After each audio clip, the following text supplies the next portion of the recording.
Greetings, wanderers of the night, and welcome to Somnus Sagas, where we unearth tales from the shadows of history that cling to your bones like frost on a winter's night. Tonight, we're stepping into the medieval world, a place where the air reeks of smoke and decay, where cold bites deeper than any blade, and where survival is a daily gamble against a merciless world. We're diving into 50 shocking facts about the Middle Ages that will make your skin crawl, your stomach churn, and your heart ache for the lives lived in such unrelenting hardship.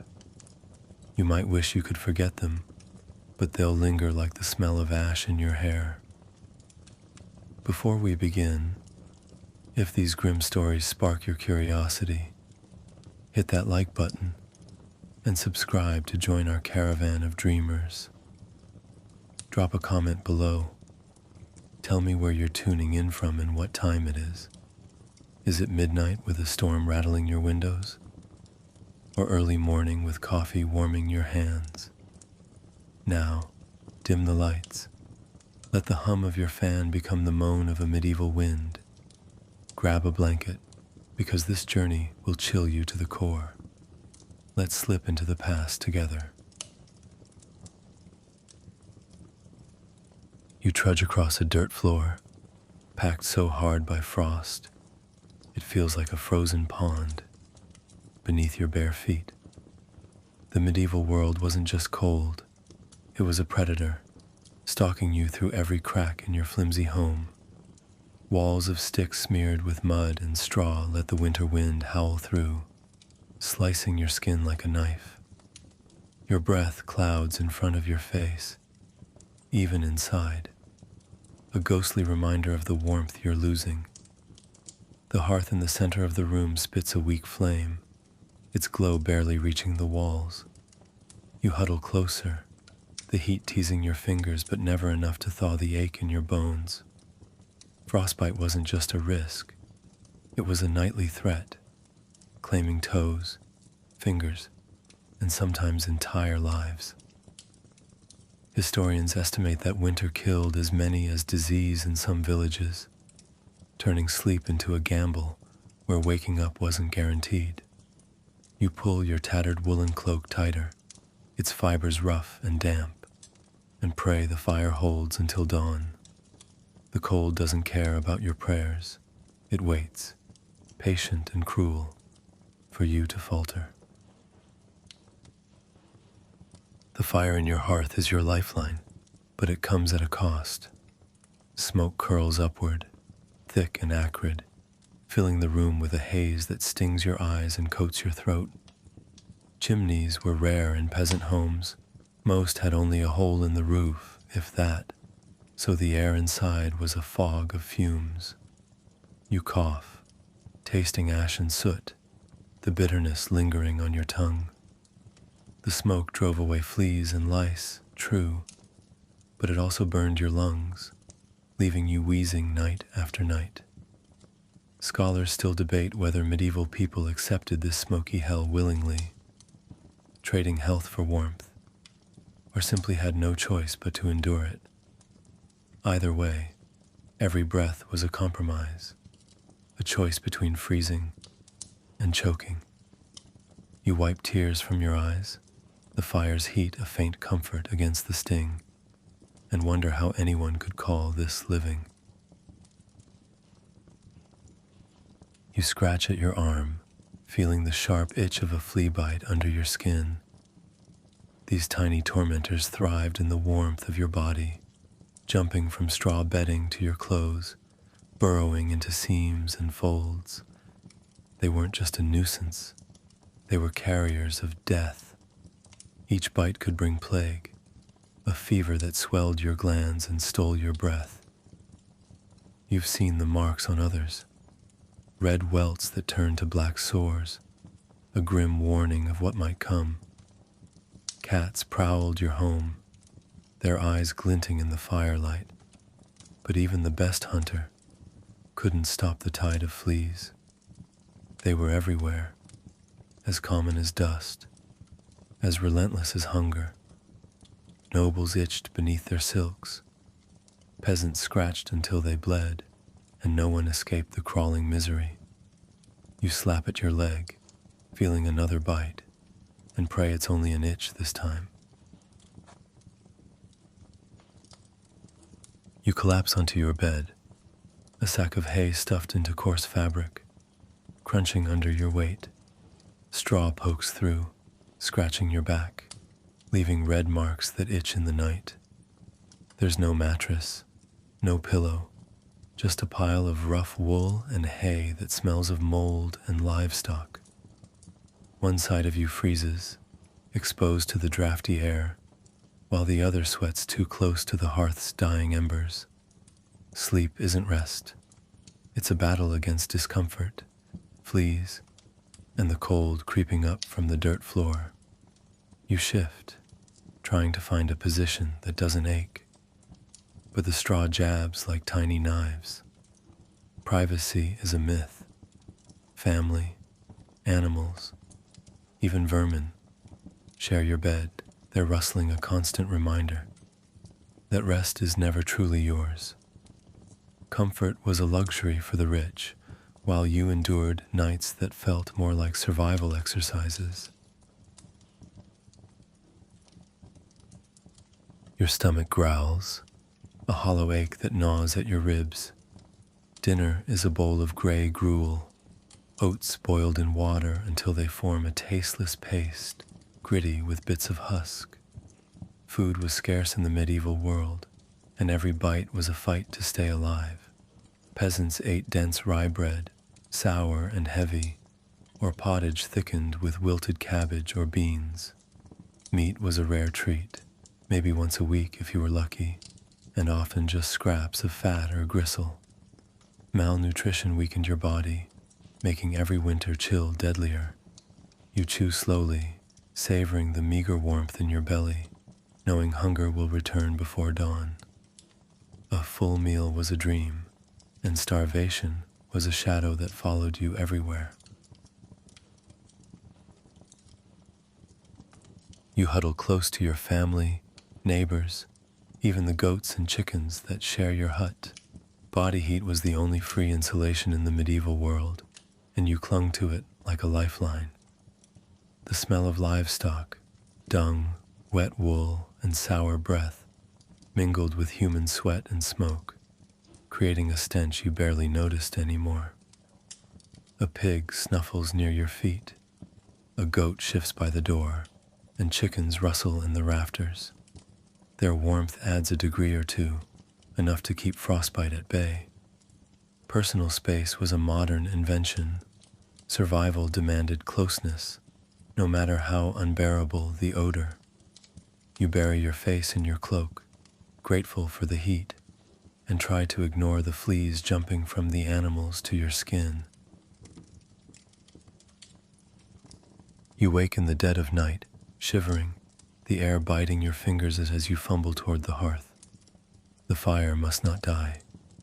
Matches didn't exist, and flint was unreliable with frozen hands. You practice fire banking, carefully covering glowing coals with ash to keep them alive until morning. If you're lucky, you'll poke the mound at dawn and see a faint red glow. If not, the day begins with bitter cold and despair. Families argued over the best methods. Some swore by thick ash, others by specific woods, like a deadly version of debating recipes. You kneel by the hearth, breath held, praying the coals hold their warmth. A dead fire wasn't just an inconvenience, it was a threat to your life. You glance up at your thatched roof, sagging under the weight of snow, dripping icy water onto your face as you lie in bed. Wind ripped through gaps, stealing what little warmth you'd gathered, inviting birds, insects, and mice inside. The squeak of rodents scurrying across the floor was a nightly soundtrack, their tiny claws scratching at your nerves. On stormy nights, the roof seemed to breathe, shaking with every gust, threatening to collapse. You patched it with straw and mud, but it was never enough. Your home was less a shelter and more a battleground against the elements, where privacy was a fantasy and the world outside invaded at will. You touch your jaw, wincing as a tooth shifts under the pressure. The medieval diet, coarse bread filled with grit from grinding stones, wore teeth down like sandpaper. Every bite was a slow assault, enamel crumbling, nerves exposed. Toothaches were relentless, a throbbing pain that kept you awake in the frozen dark. Without dentists, you faced the barber surgeon, a man who cut hair by day and yanked teeth by night. His iron pincers gripped your tooth, twisting with a sickening crunch, tearing out gum if you were unlucky.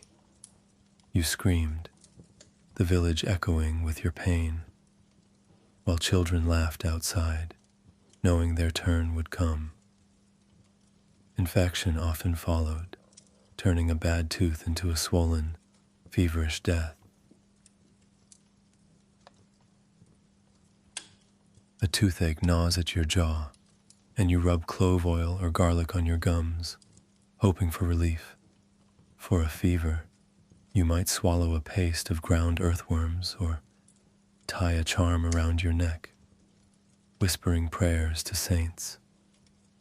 Medieval remedies were a mix of herbs, superstition, and desperation, often laced with poisons like lead or mercury.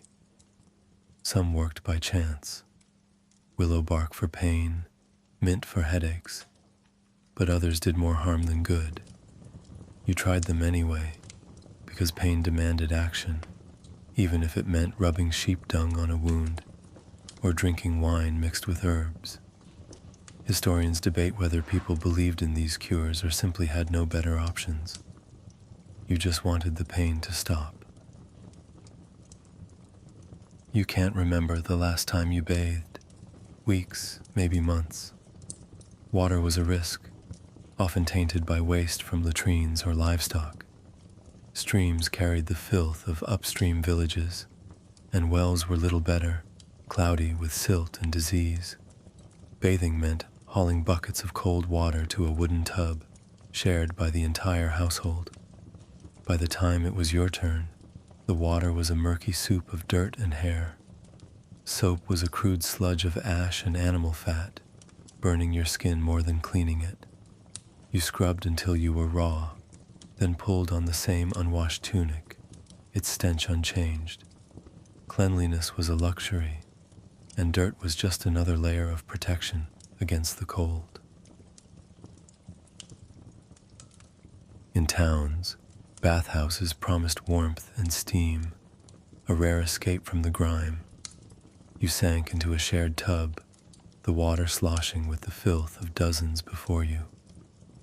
The air was thick with mildew, the surface scummed with grease and hair. Bathhouses were as much about gossip and vice as hygiene, with men and women sometimes bathing together. To the church's horror, disease thrived in the warm water, spreading faster than rumors. The church condemned them as dens of sin, and by the late Middle Ages, many were shut down, leaving filth to reclaim the streets. You left feeling dirtier than when you arrived, the promise of cleanliness a cruel illusion. You rubbed rosemary or lavender on your skin, trying to mask the stench of sweat, smoke, and livestock. Bathing was so rare that everyone smelled of labor, unwashed clothes, and the animals they slept beside. Nobles dabbed perfumes or musk, but even kings reeked beneath their silks, their breath sour with decay.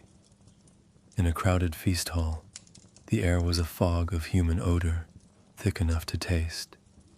You grew used to it, the way you grew used to hunger, but visitors from cleaner lands gagged at the scent. A courtier once wrote that perfume mixed with sweat was worse than either alone. You pull your cloak tighter, pretending you don't notice your own stench. A headache pounds in your skull, and the healer's answer is simple: bleed.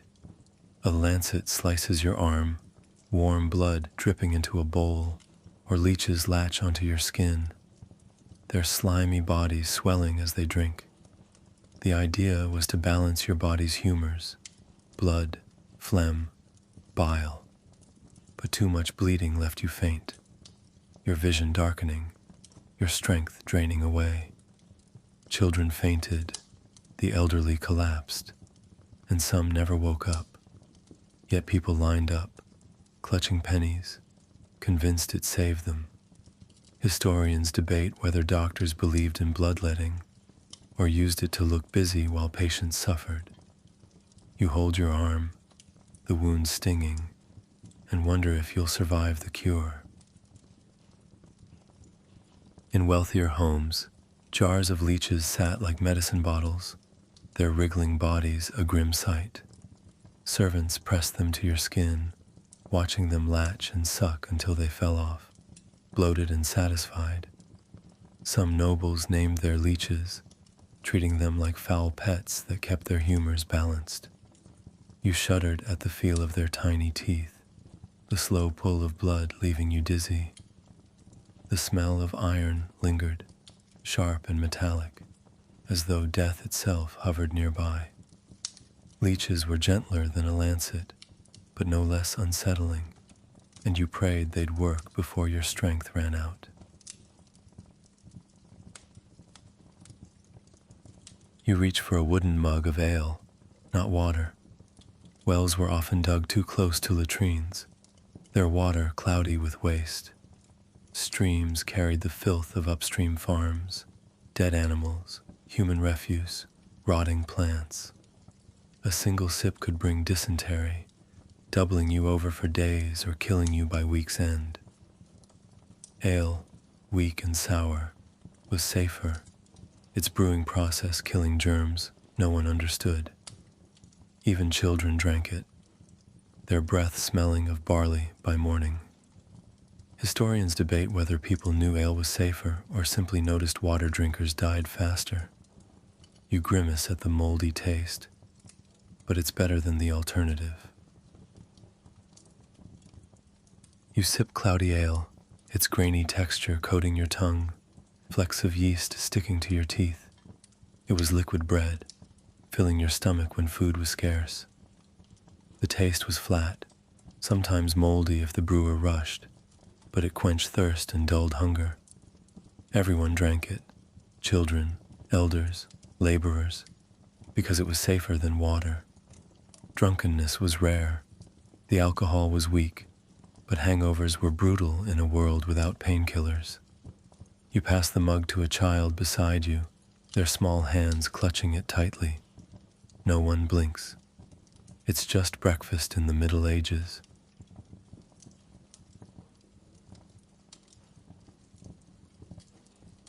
You hear scratching in the rafters, the sharp squeak of rats darting across the floor. They were everywhere, stealing crumbs from your table, leaving droppings in your bedding.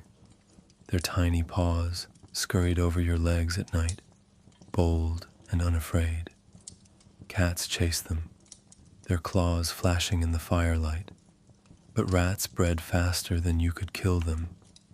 They infested homes, markets, even churches, gnawing at wax candles and hanging meat. You toss a stone at the shadows, hearing them scatter. But they'll return. They always do, as much a part of your home as you are. A flea bites your ankle, a tiny sting you barely notice until it swells red and angry. These creatures weren't just pests, they carried the Black Death, a plague that turned villages into graveyards. You've seen the signs: black swellings in the groin, fever that burned through bodies, death in days. People blamed bad air, God's wrath, or witches. But the real killer was a flea no bigger than a crumb, riding on the rats in your walls. Historians estimate the plague killed half of Europe's population in the 14th century. and you scratch your skin, praying this bite is just an itch.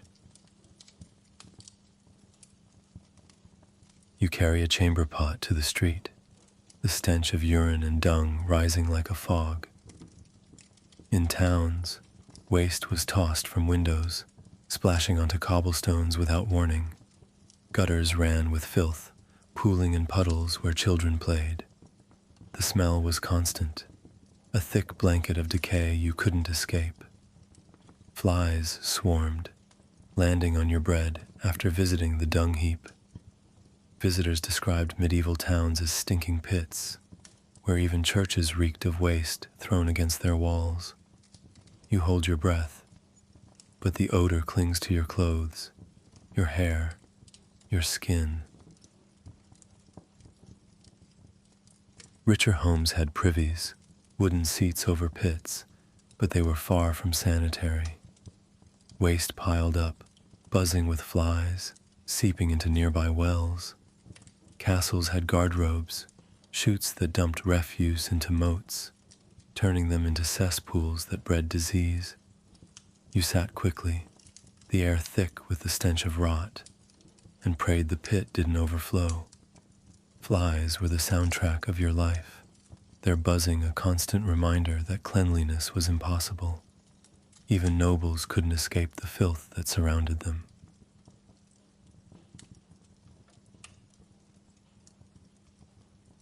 You watch a girl of 12, her face pale under a trembling veil, led to the altar to wed a man twice her age. Marriage wasn't about love. It was about land, alliances, and survival. Girls became mothers by 14, their bodies barely grown, their childhoods traded for duty. Boys, often only a little older, stood stiffly, pretending to be men while still mastering a plow. Life expectancy was short, so waiting to marry was reckless. You imagine yourself at that age, forced into a life you didn't choose, your dreams buried under the weight of expectation.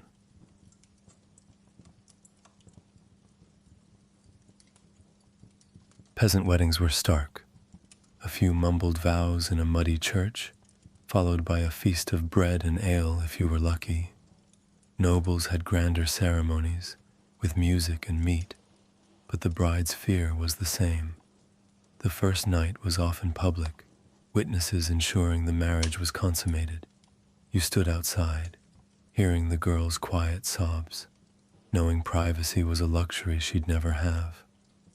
Marriage wasn't a celebration, it was a contract, sealing your fate to family, land, and survival.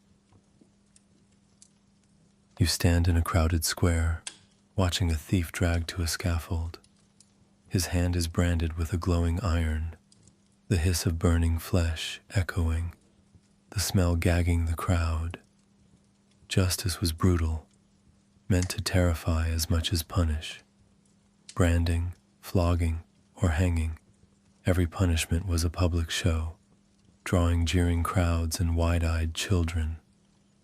The goal wasn't fairness, but fear, a reminder that disobedience had a price. You flinch at the thief's screams, wondering how quickly the crowd would turn on you. A woman sits in the stocks, her head and hands locked in a wooden frame, unable to move as villagers pelt her with rotten vegetables and insults. Mud cakes her face, her neck cramps, her spirit breaks. Hours pass, the crowd's laughter growing crueler, children throwing stones with glee. The punishment wasn't just pain, it was humiliation, stripping her of dignity in front of her neighbors. You watch, uneasy, knowing a single accusation could put you in her place.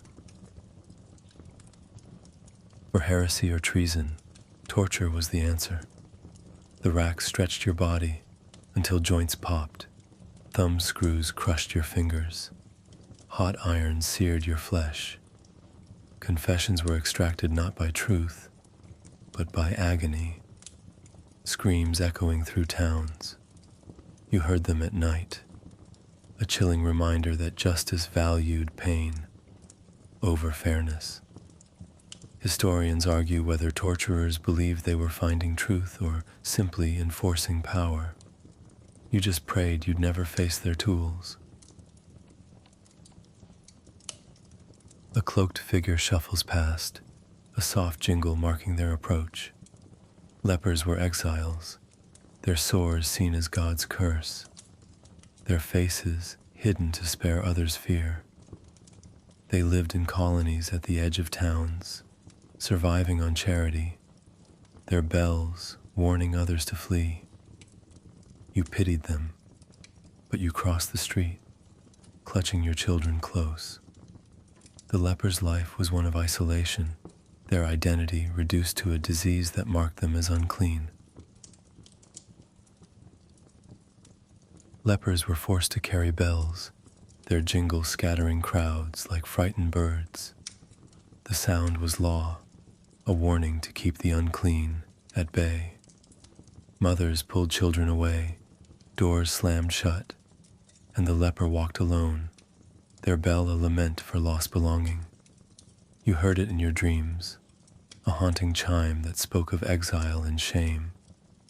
The bell wasn't just a tool, it was their new identity, ringing out their separation from the world. A fever grips you, and the healer offers a charm of snakeskin or a prayer to a saint. Medicine was a mix of herbs, superstition, and desperate hope. Willow bark might ease pain, but swallowing lead-laced tonics or rubbing dung on wounds often did more harm. You drank bitter teas, gagged on foul pastes, and prayed for miracles. Historians debate whether people trusted these remedies or simply had no choice. You just wanted to survive the night. You kneel before a saint's finger bone, its cold metal reliquary gleaming in the candlelight. Relics, bones, splinters of the cross, vials of holy tears were believed to hold miraculous power. Pilgrims traveled miles to touch them, whispering prayers for healing. You pressed your lips to the relic, hoping for a cure, but doubt gnawed at you. Was it divine, or just a bone? The church promised salvation, but your fever lingered, and you wondered if faith was enough.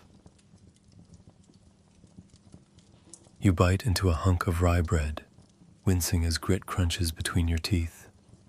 Millstones left tiny shards of stone and flour, wearing down enamel with every meal. The bread was dense, sour, and heavy, sometimes mixed with chalk or acorns to stretch it further. Each bite was a slow assault on your mouth, and a cracked tooth could mean infection, fever, death. You chewed carefully, knowing every meal was a risk to your survival. You scooped pottage from a bowl, noticing weevils floating in the gray sludge. Grain stores teemed with beetles and worms, ground into flour along with everything else. You didn't pick them out. Hunger didn't allow it. Their shells crunched, their taste bitter, but they added protein to a starving diet. Historians debate whether people noticed the bugs or accepted them as normal. You just ate, knowing it was better than an empty stomach. You gulp a mug of sour ale, its grainy texture sticking to your tongue.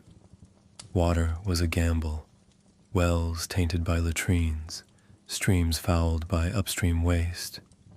Ale, brewed to kill germs, was the safest drink, even for children.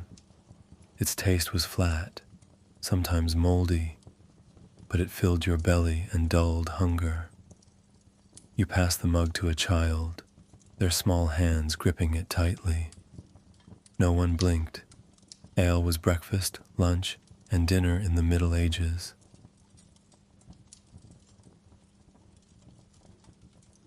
A toothache throbs, and you face the barber surgeon, his pincers glinting in the firelight.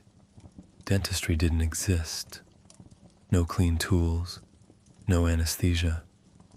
He gripped your tooth, twisting until it tore free, blood pooling in your mouth. The pain was blinding, the scream inevitable. Infection was a constant threat, turning a simple cavity into a swollen, feverish death.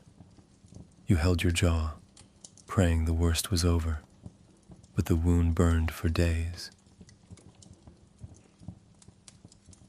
You hear a mother's wail from a nearby hut, another child lost to fever or hunger. Childhood was deadly. Malnutrition, disease, and cold claimed half before they reached 5. Parents expected losses, burying small bodies in shallow graves, their prayers brief, but heavy with grief. You watched siblings fade, their faces pale, their breaths shallow. Survival to adulthood was a miracle, and every winter tested that fragile hope.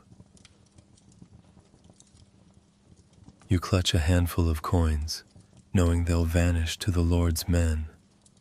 Taxes took 1/10 of your grain, your wool, your livestock. The church demanded tithes, the Lord demanded rent, and tolls hit every bridge and market. You worked the fields, but much of your harvest fed others' tables. Miss a payment, and eviction, or worse, loomed. The smell of sweat and despair filled the tax hall as villagers handed over what they couldn't spare. You hear hooves pounding outside, soldiers raiding for supplies. Armies trampled crops, stole livestock, and burned homes, leaving hunger in their wake. As a peasant, you were handed a spear, forced to face knights in steel. The clash of swords rang in your ears, the stench of blood and mud choking you. You were fodder, not a soldier, and survival was luck. Villages smoldered after battles, fields left barren, families broken. A howl pierces the dark, and you grip your knife tighter. Wolves prowled the edges of villages, their eyes glowing, their teeth flashing in the moonlight. Harsh winters drove them closer, stealing sheep or even children. The church called them devils, but their threat was real, their tracks deep in the snow. You stoked the fire higher, praying the flames kept them at bay, but the howling echoed in your dreams. You avoid the forest paths, knowing bandits waited in the shadows. Outlaws, fleeing taxes or justice, attacked travelers, their knives flashing for coins or food. A wrong step meant a blade at your throat, your body left in a ditch. The woods weren't just wild, they were a battlefield where survival demanded caution. You whispered prayers with every step, hoping to pass unseen. A woman at the village edge is dragged to the square, accused of cursing crops. Superstition turned neighbors into enemies. Sickness, storms, or sour milk blamed on witches. Trials were cruel. Thrown into water, she drowned to prove innocence or floated to face death. The smell of incense choked the air as priests chanted, and you watched, knowing a single whisper could turn suspicion on you.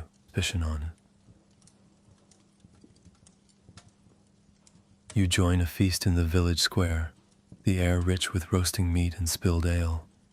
Such abundance came only on holy days, a brief respite from hunger. You gorged until your stomach ached, knowing tomorrow brought gruel again. Music filled the air, drums pounding, feet stomping in muddy dances. But fights broke out, knives flashed, and the church frowned, warning of sin. Joy was fleeting, but it kept despair at bay. You wake with a cough, your chest tight with fever. Illness was relentless. Plague, dysentery, smallpox, spreading through crowded huts. Without antibiotics, a scratch could kill, a fever could wipe out a family. You prayed to saints, tied charms to your neck, but death was a neighbor who never left. The smell of sickness, sweat, herbs, and decay clung to every home. You travel miles to touch a saint's relic, its reliquary gleaming in a candlelit church. Bones, hair, or bits of cloth were sold as miracles, drawing pilgrims with promises of healing. The church grew rich, but you wondered if the splinter in the vial was truly from the cross. You kissed it anyway, desperation outweighing doubt, hoping for a cure that rarely came. You hear screams from a nearby hut, a woman in labor. Childbirth was a gamble. Mothers and babies often died, bleeding or fever claiming them. Midwives used herbs and prayers, but without sterile tools, infection was common. You held your breath, praying for a cry, but silence often followed. Families mourned quietly, knowing another birth might end the same. You stand in a crowd, watching a traitor hanged, the rope creaking, the body jerking. Executions were public spectacles, drawing vendors, musicians, and cheering crowds. Hanging, beheading, or burning. The method didn't matter, the show did. You smelled the blood, heard the gasps, and felt the crowd's thrill. Justice wasn't about fairness. It was about fear and entertainment. Accused of a crime, you might face an ordeal, plunging your hand into boiling water or carrying hot iron. If the wound healed cleanly, you were innocent. If it festered, guilty. The logic was cruel, the pain unbearable. You watched others scream, their skin blistering, and prayed you'd never face the same test. Truth was secondary to spectacle. You tie a charm around your neck, hoping it wards off evil spirits. Every storm, every illness, was blamed on curses or demons.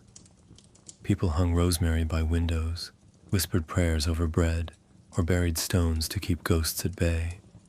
Fear shaped every choice, and you followed the rituals, knowing doubt could mark you as a heretic. Winter clamped down like a fist, the air so cold it burned your lungs. Food stores dwindled, and meals became thin porridge or stale bread. Illness thrived, wolves crept closer, and the fire was your only defense.